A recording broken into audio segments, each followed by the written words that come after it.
Damai sejahtera Allah yang melampaui segala akal, kiranya itulah yang memelihara hati dan pikiran saudara-saudara dalam Kristus Yesus Tuhan kita. Amin. Jemaat Tuhan, khotbah untuk kita semua pada minggu yang baru ini, sekaligus pada kebaktian perdana dari HKBP Pos Lipo Karawaci ini, diambil dari Mazmur pasal 34 ayat 15 sampai 20.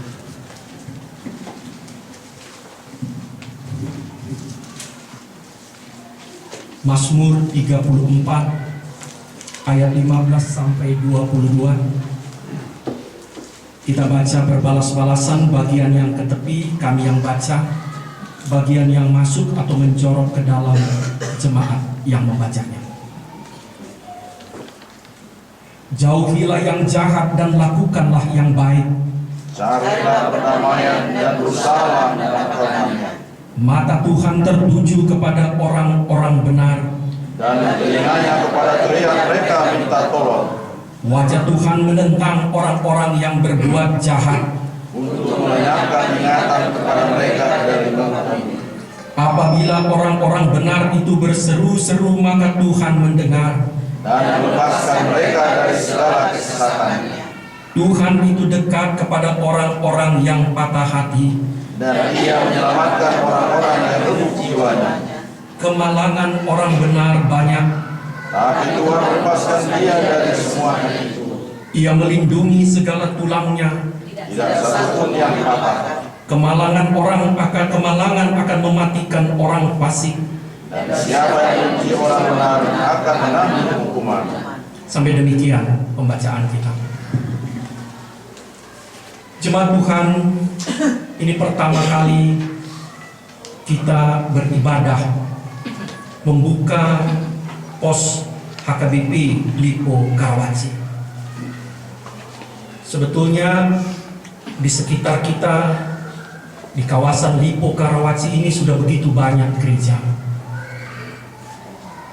Baik gereja dari denominasi lain, dan juga ada beberapa HKBP yang tak jauh dari sini. HKBP Perumnas, HKBP Rokati, HKBP Bonang. Kalau mau ditarik lebih jauh, ada HKBP di Serpong, ada HKBP di Tangerang Kota. Dan jumlah gereja yang lain lebih banyak. Mungkin jumlah gereja di kawasan Lipo Karawaci ditambah di BSD, tambah Serpong, tambah Alam Sutra, hampir sama dengan jumlah restoran. Kenapa saudara-saudara yang tinggal di Lipo ini begitu kukuh mau membangun gereja HKBP di sini? Ini adalah satu momentum bagi kita merenungkan ulang apa sebetulnya makna gereja bagi kita. Sebetulnya banyak gereja lain yang sudah lebih mapan, suasananya lebih tenang, lebih nyaman, udaranya lebih sejuk, fasilitasnya lebih mewah. Tapi kenapa saudara-saudara bersikukuh berjeripayah harus memulai dari Lipo, dari ruko yang kita tempati sekarang? Mencari uang susah-susah untuk mengontraknya supaya berdiri, dan awalnya kita mulai sekarang. Saudara-saudara, bagi orang-orang kota ada beberapa gambaran tentang gedung gereja.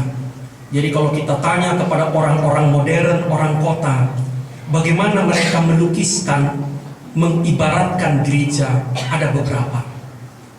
Gambaran yang pertama yang paling disukai oleh orang kota, di bawah sadarnya, gereja itu sudah mirip seperti restoran. Kalau restoran kita menikmati makanan fisik, sadar atau tidak sadar gereja dianggap seperti restoran menikmati makanan rohani. Karena itu istilah-istilah yang dipakai di restoran juga dipakai dalam gereja kota. Khotbahnya enak katanya. Enak itu menunjukkan kepada makanan atau minuman.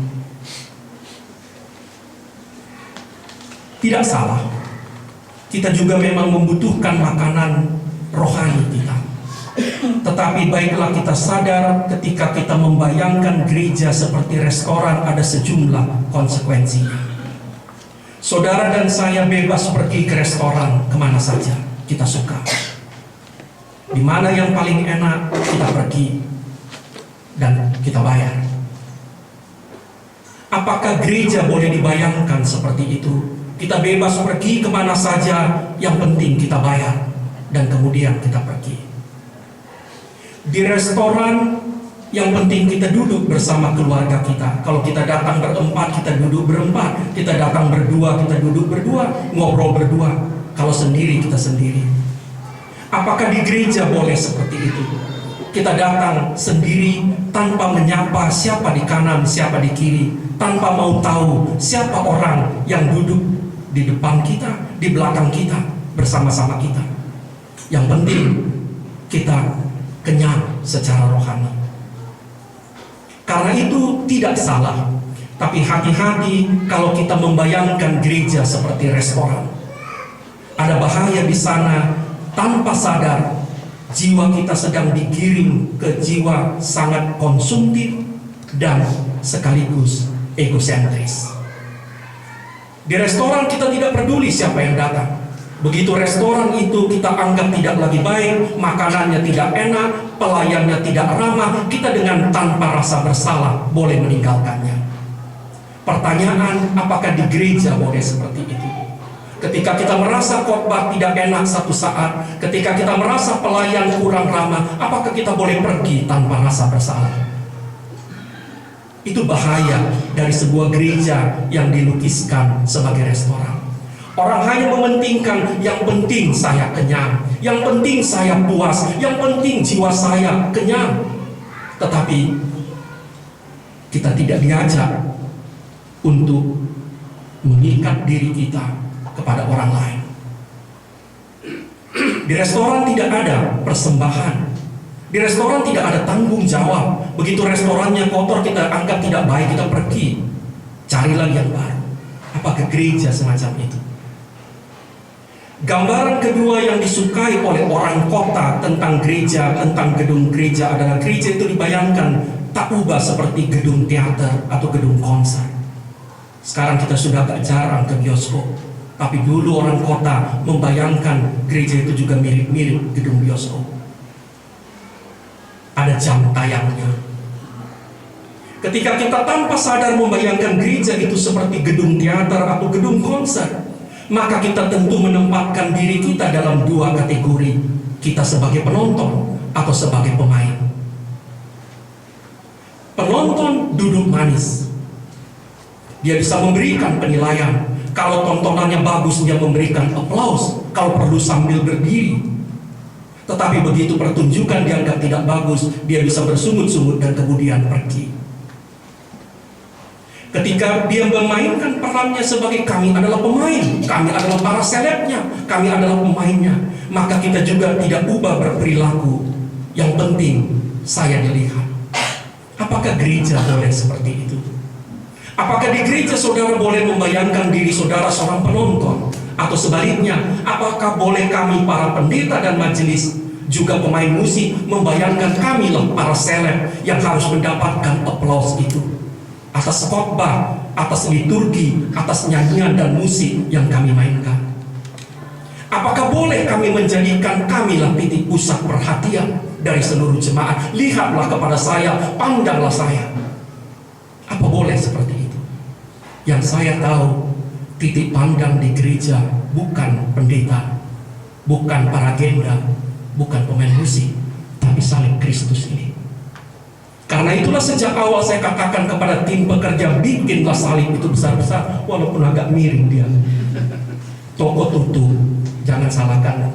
Sampai kemarin malam sudah di sini semua bekerja keras, tapi nanti minggu depan kita akan luruskan salib itu.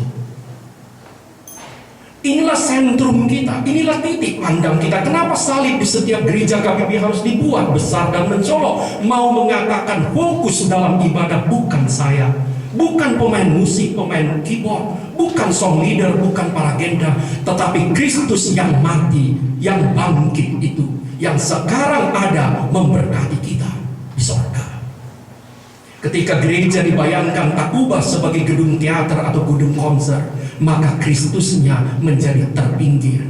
Yang muncul ke tengah-tengah, yang naik, yang membesar adalah manusia-manusia. Apakah seperti itu yang kita maui? Gambaran yang ketiga yang disukai orang kota tentang gedung gereja, tanpa sadar gereja itu dibayangkan sebagai klinik atau apotek. Apa? Tompang. Segala penyakit bisa diobati di gereja dengan sekali kasih resep ayat. Tidak salah, tidak salah. Kita juga punya pergumulan masing-masing yang harus kita selesaikan, dan kita harapkan sebagian pergumulan kita mendapat jawaban dari gereja. Tetapi seringkali pergumulan hidup kita tidak bisa selesai hanya dengan satu kali khotbah atau satu kali baca ayat, apalagi terima satu ayat SMS. Dan ada bahayanya kalau kita bayangkan gereja seperti apotek atau klinik. Nanti kita bayangkan kita semua orang sakit, orang lemah yang tak bisa berbuat apa-apa. Kita bayangkan seorang sakit biasanya kepingin perhatian penuh kepadanya, bukan untuk memperhatikan orang lain. Apakah saudara dan saya mau terus-menerus menjadi orang sakit, orang lemah yang harus terus-menerus dibantu? Bukankah kita orang-orang sehat yang justru harus bangkit melayani, bangkit berbuat baik?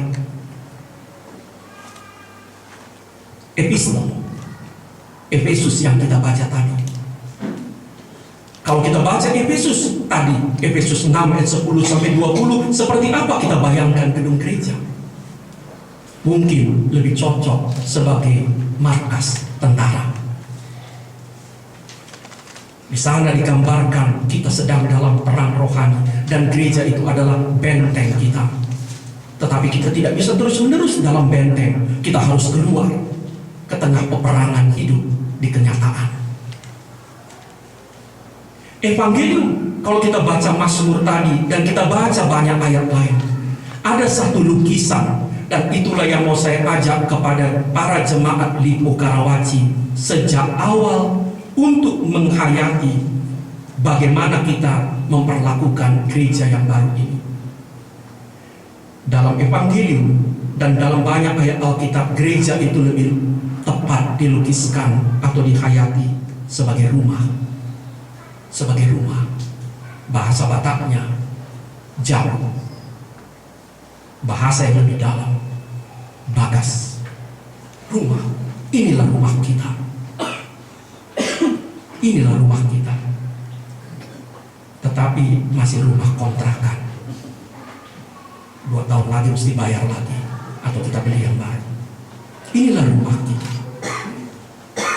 Ini bukan restoran, ini bukan bioskop, ini bukan gedung teater, ini bukan klinik Tompang itu. Ini adalah rumah kita, rumah kedua kita. Kalau gereja ini, Ruko Lipo Karawaci ini dibayangkan sebagai rumah, apa pesannya? Tuhan pertama-tama Tuhan ingin mengajak kita menjadikan rumah ini sebagai tempat melihat, mengecap kebajikannya dan bersyukur padanya. Mari kita jadikan gedung ruko ini yang sekarang kita pakai sebagai tempat beribadah ini, disinilah kita bersyukur kepada Tuhan selain di rumah kita masing-masing. Di rumah kita masing-masing kita bersyukur seorang diri atau bersama istri, suami dan anak-anak, orang tua. Tetapi di sini kita mau bersyukur bersama-sama saudara seiman kita, bersama-sama saudara-saudara kita sebagai sesama anak-anak Allah yang telah menerima kebajikannya. Nah, kalau gereja Lipo Karawaci ini dibayangkan seperti rumah, dan kalau seandainya pun saudara dan saya ingin membayangkan khotbah, nyanyian, pembacaan sebagai makanan, maka itu adalah makanan di rumah, makanan di meja makan, makanan di ruang keluarga kita, di ruang makan kita, bukan makanan di restoran. Makanan di rumah biasanya tidak terlalu istimewa kecuali pada hari-hari khusus. Tetapi pastilah makanan di rumah lebih sehat daripada makanan di restoran. Makanan yang dimasak oleh ibu kita, makanan yang dipersiapkan oleh saudara-saudara kita, pastilah lebih sehat daripada orang yang tak kita kenal. Kenapa? Karena kita mendasarkannya dengan cinta, dengan kasih. Saudara-saudara, Mari kita pakai rumah pemberian Tuhan ini tempat kita bersyukur.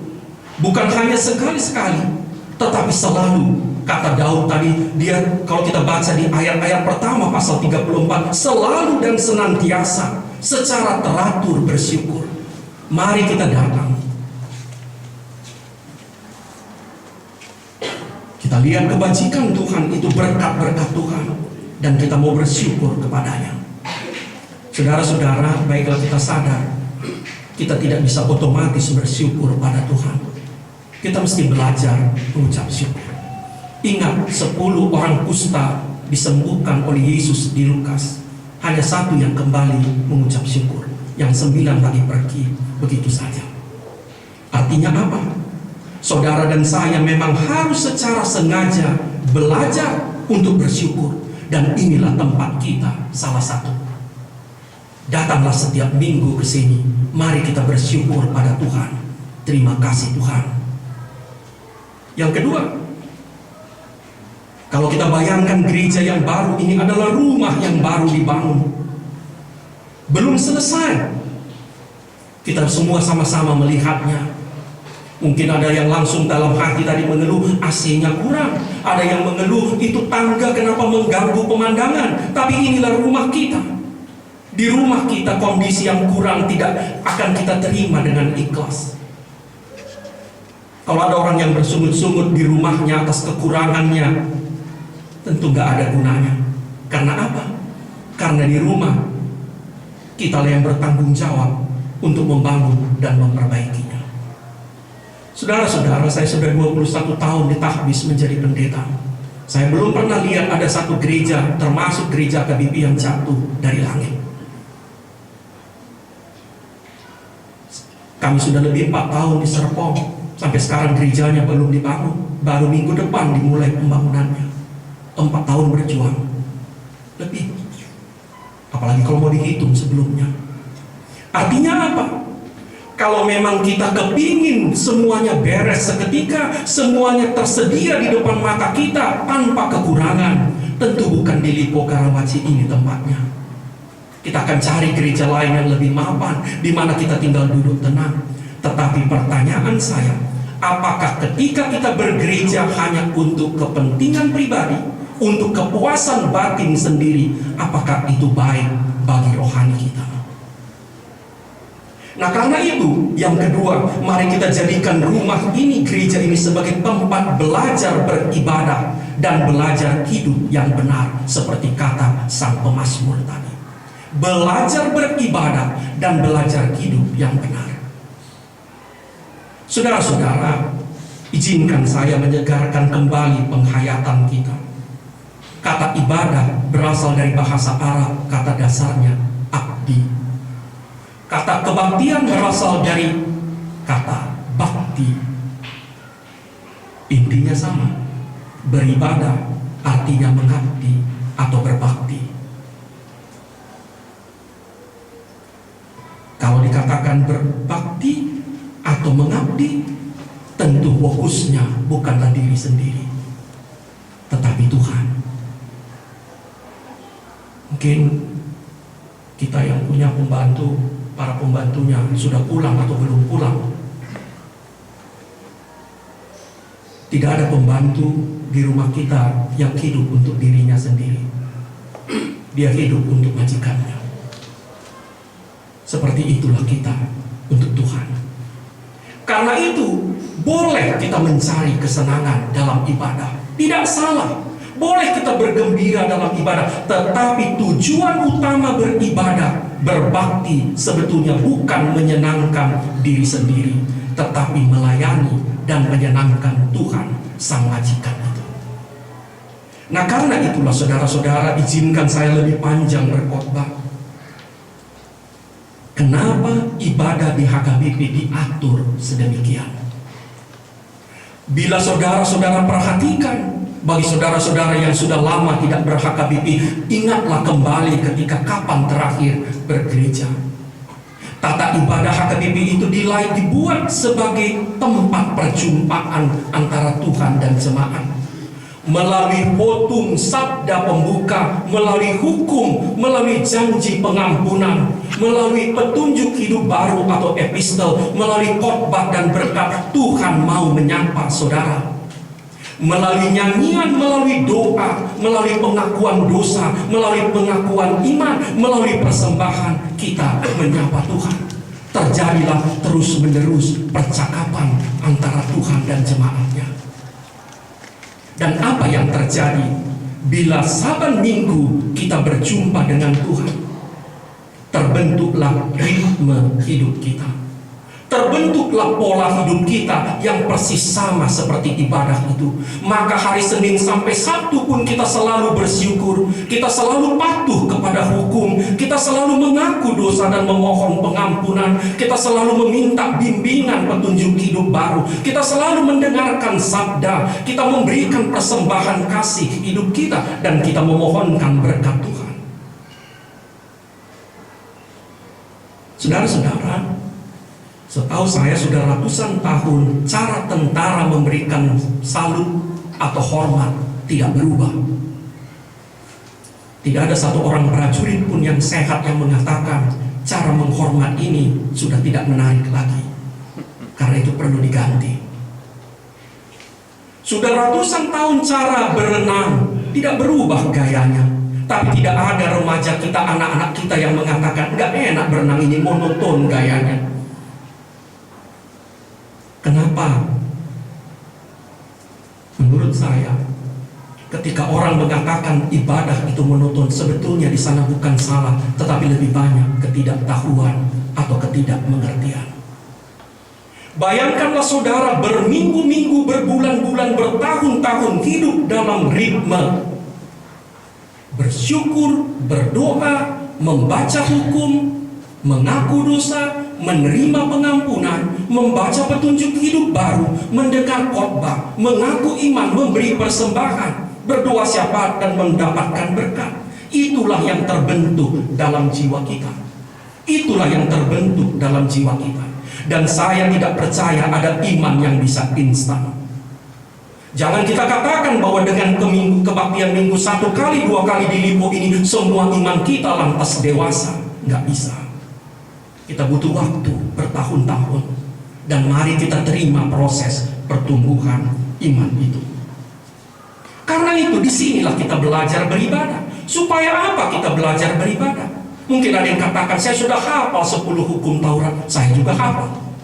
Kenapa hukum Taurat mesti dibacakan saban minggu? Kenapa waktu hukum dibacakan saya mesti diam? Supaya hari Senin besok saya ingat, saya tidak boleh mencuri, saya tidak boleh berzina, saya tidak boleh membunuh. Itulah gunanya, maka saban minggu hukum itu dibacakan. Walaupun kita sudah tahu.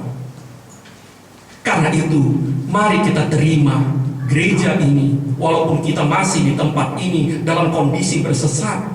Mari kita terima, di sinilah kita belajar beribadah, belajar hidup yang benar.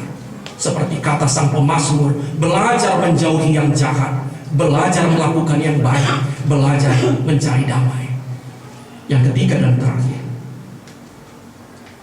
bila gereja ini kita bayangkan sebagai rumah, maka disinilah tempat kita saling menguatkan. Hidup ini tidak selalu menyenangkan. Bahkan kata si pemazmur, orang benar itu pun banyak kemalangannya. Orang beriman bisa sakit. Orang yang taat kepada Tuhan bisa bergumul dalam hidupnya. Tetapi disinilah kita saling menguatkan. Disinilah kita saling menguatkan. Dengan kata lain, ibarat rumah kita sendiri. Disinilah kita menarik nafas. Disinilah kita menikmati damai itu sebelum kita bertarung lagi di pasar, di jalan, di tengah realitas kehidupan. Nah, kalau mau dipakai satu lagi lukisan, boleh kita bayangkan gereja ini semacam bengkel untuk melakukan perawatan secara teratur. Kita tidak bisa terus-menerus di bengkel. Mobil kita harus keluar dan berjalan. Seperti itulah kita. Betapapun indahnya hari ini, terutama bagi saudara-saudara yang merintis pos Lipo Karawaci ini, kita tidak bisa selamanya sepanjang hari ini di sini. Kita mesti pulang ke rumah. besok kita kerja, besok kita berbisnis. Tetapi penguatan dari gereja ini, itulah menjadi senjata, menjadi bekal, modal kita untuk berjuang di tengah realitas. Selamat kepada semua saudara-saudara yang di Lipo Karawaci. Mari kita doakan gereja ini bertumbuh, dan semakin kuat, dan nama Tuhan dimuliakan. Amin. Terima kasih Allah. Bersama kawan-kawan kami di Lipo Karawaci, kami memulai kebaktian perdana AKBP Pos Lipo Karawaci ini. Kami mau Tuhan bersama-sama dengan kami. Kami percaya Roh-Mu yang kuduslah yang menggerakkan hati saudara-saudara kami untuk memulai Pos Lipo Karawaci ini. Engkaulah yang menghimpun, Engkaulah yang menyediakan, Engkaulah yang membantu. Dan kami mau Tuhan meneruskan semuanya. Kirimlah lebih banyak lagi saudara-saudara kami ke tempat ini, bergabung bersama-sama dengan kami. Berkatilah semua saudara-saudara kami yang telah komit untuk membangun gereja HKBP Lipo Karawaci ini, mulai dari awal sekali. Berkati pekerjaan, profesi, dan bisnis mereka. Biar lebih banyak lagi yang bisa mereka persembahkan dan lakukan untuk gereja-Mu. Berkati anak-anak kami yang kecil atau sudah masuk dalam usia remaja atau sudah dewasa. Secara khusus kami doakan anak-anak kami yang terpisah dari kami karena sekolah atau karena pekerjaannya. Biarlah tangan Tuhan yang perkasa itu menjaga mereka. Terima kasih Tuhan. Kami hidup di tengah-tengah bangsa yang sangat majemuk. Kami mau Tuhan menjaga secara khusus gereja ini.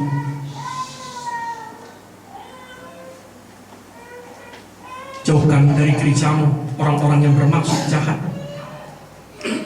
Tapi ajar juga kami ya Tuhan untuk menjadi saksi, pelayan dan murid Tuhan yang rendah hati, supaya melalui tutur kata, penampilan dan sikap hidup kami, nama Tuhan dimuliakan, dan masyarakat sekitar kami semakin menerima kehadiran gereja-Mu. Terima kasih Tuhan. Kepadamu lah kami berserah. Kaulah Kristus Raja Gereja. Kaulah yang empunya HKBP Pos Lipo Karawaci ini. Engkaulah yang empunya kemuliaan. Cukuplah bagi kami damai sejahtera, kesentosaan, kesenangan. Tapi biarlah kemuliaan hanya milik Tuhan. Amin.